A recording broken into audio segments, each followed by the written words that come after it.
सभी किसान भाइयों और कियोस्कों को मेरा नमस्कार। मैं मित्रा टेक्निकल ग्रुप में आपका सभी का स्वागत है। आज हम चर्चा करने वाले हैं अपने तारबंदी पे। जो भी किसान खेत के चारों ओर तारबंदी करवाते हैं तो उनको सब्सिडी मिलती है, वो सरकार द्वारा मिलती है और 50% सब्सिडी मिलती है, प्लस 400 मीटर के लिए आपको सब्सिडी दी जाती है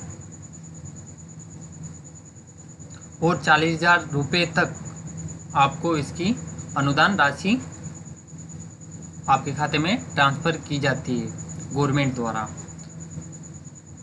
तो ये अपने फ़ायदे हैं। और जैसे कोई भी किसान भाई अगर तारबंदी करवाना चाहते हैं तो ये सब्सिडी के लिए किसी भी मित्र पे जाके फॉर्म अप्लाई करवा सकते हैं। और अपने कियोस्क भाई के लिए अप्लाई कैसे करते हैं मित्रा से, वो हम आपको आप भी जानकारी देंगे। तो उसके लिए चलते हैं अपने एप्लीकेशन फॉर्म। जिस भी कियोस्क भाई ने अभी तक मेरा चैनल सब्सक्राइब नहीं किया है वो सब्सक्राइब कर लें और बेल आइकन की घंटी दबा लें। इससे क्या होगा, आपको जो भी नई वीडियो अपनी अपडेट होती रहेगी वो आप तक पहुंचती रहेगी और आपको जानकारी मिलती रहेगी। तो यहाँ पर डालते हैं अपने जैसे एविल सर्विस पे अपन क्लिक करते हैं तो अपन एडवांस सर्च पे जाके यहाँ पर और सेलेक्ट डिपार्टमेंट चूज़ करते हैं। तो अपन को यहाँ पर चूज़ करना है कृषि विभाग। कृषि विभाग चूज़ करने के बाद आपको यहाँ पर नीचे सब्सिडी फॉर ब्रांडेड बीज पेयरिंग मतलब कांटेदार तारबंदी पर अनुदान हेतु आवेदन, तो आपको यहाँ पर आके क्लिक करना है। जैसे आप क्लिक करते हो तो आपको वापस लैंग्वेज चेंज करने के लिए बोलता है। तो आपको यहाँ पर दोबारा वापस विभाग के अनुसार सेवा खोजें इस पर क्लिक करना है। सेलेक्ट डिपार्टमेंट पे क्लिक करना है, कृषि विभाग पे जाना है। कृषि विभाग पे जाने के बाद आपको तारबंदी कांटेदार तारबंदी पे जाना है और आपके नीचे सामने जनाधार आईडी, आधार आईडी, ई मित्र पंजीकरण संख्या जो भी है आपको यहाँ पर फिल करनी होगी। अगर किसी किसान भाई अगर जनाधार संख्या या फिर आधार संख्या नहीं लेके आते हैं तो आप उनका जनाधार पे जाके उनके आधार संख्या या फिर प्रमाण संख्या से भी आप यहाँ से अप्लाई कर सकते हैं। तो मैं यहाँ पर अपनी जनाधार संख्या यहाँ पर मैंने जनाधार संख्या डाल दी है और आगे बढ़े पे क्लिक करना है। वो जनाधार या फिर आधार जो भी आपको सेलेक्ट करना है। अगर आधार पे अगर उनका मोबाइल नंबर अपडेट है तो आधार पे से भी कर सकते हैं, और जनाधार पे मोबाइल नंबर अपडेट होना ज़रूरी है तो जनाधार से भी कर सकते हैं। तो मैं आधार से करता हूँ, आप जनाधार से भी कर सकते हैं। और शो फैमिली पे क्लिक करना है और अपन को यहाँ पर फैमिली में से किसी भी सदस्य को चूज़ करना है जिसके नाम से आप अप्लाई करना चाहते हो, या फिर किसी दूसरे के नाम से आप सेलेक्ट कर सकते हैं। और वेरीफाई पे आपका जो जनाधार जो आधार आपने सेलेक्ट किया है उस पर OTP जाएगा और OTP डाल के यहाँ से आपको वेरीफाई करना है। मेरे पास OTP आ चुका है और मैं इसको वेरीफाई करता हूँ। तो यहाँ पर मैं OTP डालता हूँ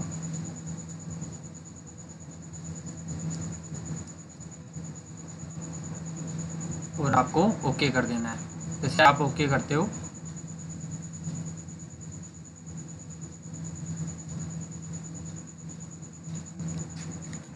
तो यहाँ पर पूरा बायोडाटा यहाँ से जनाधार से फिश कर लिया है मेरा। तो यहाँ पर पूरा कंप्लीट है और यहाँ पर आपको बैंक खाता संख्या जो आपकी है वो यहाँ पर आपको डालनी होगी।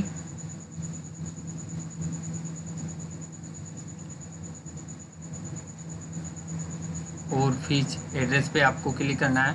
क्लिक करने के बाद आपका जो भी एड्रेस है वो यहाँ पर फीस हो जाएगा। जैसे मेरा ग्रामीण है तो मैंने यहाँ पर ग्रामीण चेंज कर लिया। तो यहाँ पर पंचायत समिति चूज़ कर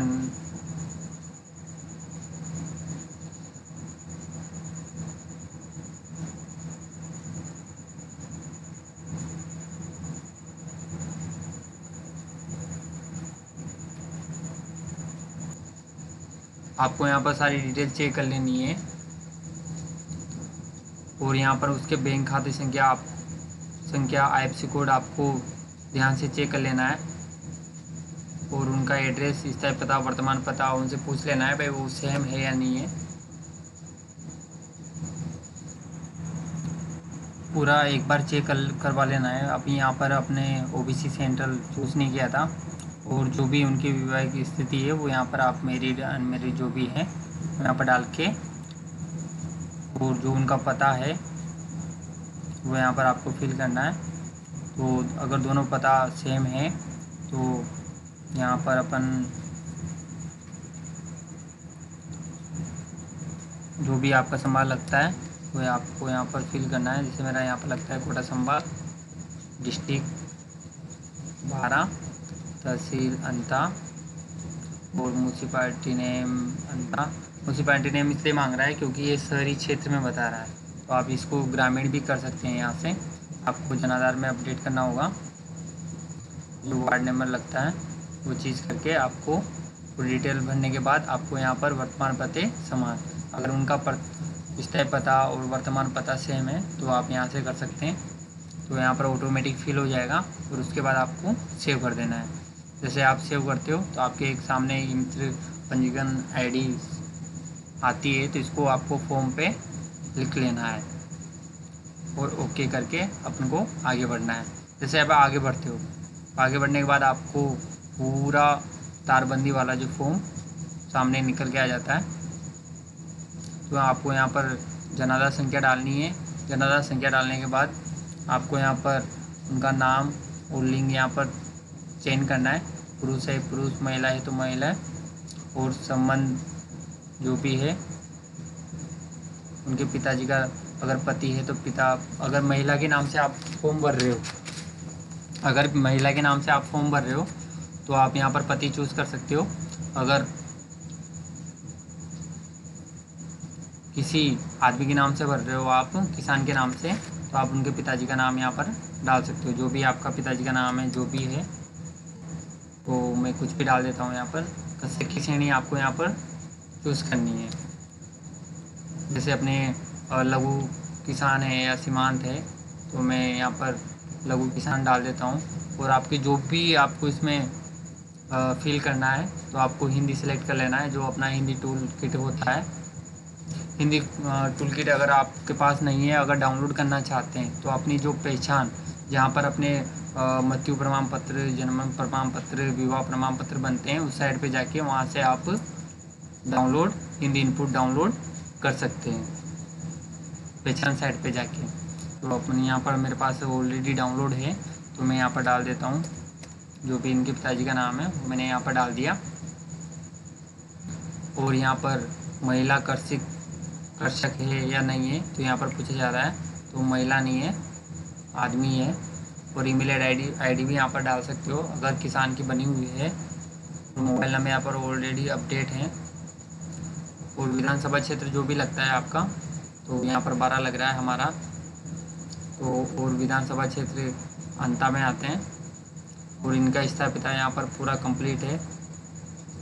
उसके बाद आवेदक के नाम सिंचित भूमि हेक्टेयर में आपको यहाँ पर डालनी है। जितनी भी हेक्टेयर में उनकी सिंचित खेती है वो यहाँ पर आप हेक्टेयर में डाल सकते हैं, जितनी भी है। जैसे एक 6 बीघा की एक हेक्टेयर बनती है, मतलब एक हेक्टेयर में 6 बीघा होती है। तो जैसे उनकी जितनी भी भूमि है 10-20 बीघा जितनी भी है आप यहाँ पर डाल सकते हैं। जैसे मैंने डाल दी यहाँ पर 2 हेक्टेयर, तो यहाँ पर 2 फिल कर दिया अपन ने। आवेदक का नाम सिंचित भूमि पे, भाई वहाँ पर आवेदक का क्या नाम है जो भी आपको फिल करना है, या फिर उनके पुत्र भरवा रहे हैं तो आपको यहाँ पर एक शपथ पत्र लगवाना होगा। और पिताजी का अगर वो जीवित हैं या मृत्यु हो चुकी है तो उनका डेथ सर्टिफिकेट या जन्म जीवित प्रमाण पत्र आपको यहाँ पर अपलोड भी करना होता है अगर कोई दूसरा भरवाता है। और जहाँ पर आप तारबंदी करना चाहते हैं, अगर आपके आधार के पते पे ही आपकी भूमि है तो आपको अपडेट करने की ज़रूरत नहीं है। अगर आपके भूमि किसी जगह जैसे ग्राम पंचायत दूसरी है या फिर कोई जिला दूसरा है तो आप यहाँ से पता उसका बदल सकते हो। उसके बाद आपको यहाँ पर कसरा संख्या, जो भी आपकी खाते की जो कसरा संख्या है वो आपको यहाँ पर डालनी है। उसके बाद जो आपका नक्शा है, अपने पास एक क्या नक्शा भी होना चाहिए, क्षेत्र सीमा का नजरिया नक्शा, जिस पे आपको उत्तर, दक्षिण, पूर्व, पश्चिम, ये आपको पटवारी बना के दे देगा। तो आप वहाँ से भाई आपकी कौन सी दिशा में आपका कितना बीघा है, कितना नहीं है, वो डिटेल आपको यहाँ से फिल करके पटवारी आपको दे देगा। उसके बाद आपके बैंक विवरण, आपको यहाँ पर अपनी जो राशि आपको अनुदान में दी जाएगी वो आपके बैंक खाते में आएगी। तो आपको यहाँ पर खाता संख्या, बैंक का नाम, IFSC कोड, हर चीज़ आपको यहाँ पर फिल करनी होगी। उसके बाद आपको यहाँ पर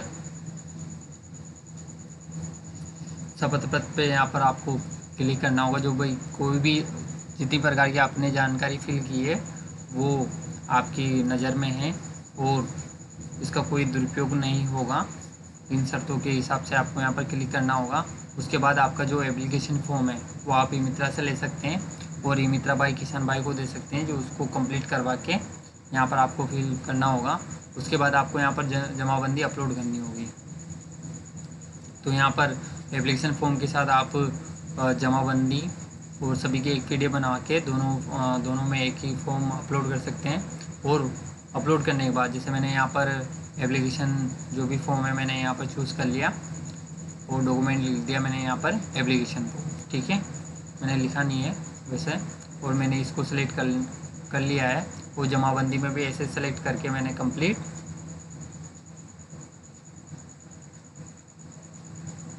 जमाबंदी आप यहाँ पर डालना चाहो तो डाल सकते हो, अगर नहीं डालना चाहते हो तो एक बार यहाँ पर कुछ भी डाल के फिल करना।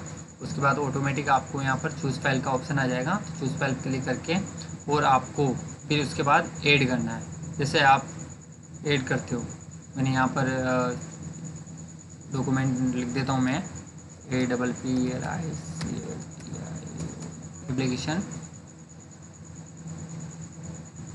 एप्लीकेशन फॉर्म, ठीक है।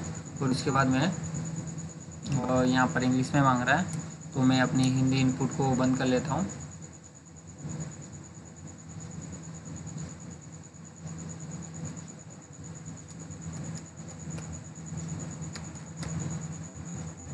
एप्लीकेशन फॉर्म, तो यहाँ पर आप यहाँ पर स्कैन कॉपी जो अपलोड करोगे तो यहाँ पर चूज़ फाइल, जो भी आपकी फ़ाइल है यहाँ पर आपको चूज़ करनी होगी। मैंने बता दिया था आपको, जैसे मैंने ये फ़ाइल चूज़ करने के बाद आपको ऐड पे क्लिक करना है। तो ऐड जैसे क्लिक करते हुए मैंने देखो 2 बार ऐड हो चुकी है, तो मैं इसको एक बार माइनस से करके यहाँ से हटा भी सकता हूँ। वैसे अगर जैसे अपने जमाबंदी रिपोर्ट की स्कैन कॉपी भी अपलोड करते हो आप, तो यहाँ पर ऐड करके दोनों फॉर्म यहाँ पर कंप्लीट आपके यहाँ पर शो हो जाएंगे। उसके बाद आपको सेव कर देना है। अगर आपका यहाँ पर एक बार चेक कर लेना, जो एग्रीकल्चर डिपार्टमेंट है वहाँ पर कृषि विभाग में जा रहा है नहीं, वो चेक कर लेना है यहाँ पर डिपार्टमेंट सही है ना। और उसके बाद आपको सेव कर देना है। सेव करने के बाद आपको पे करना है।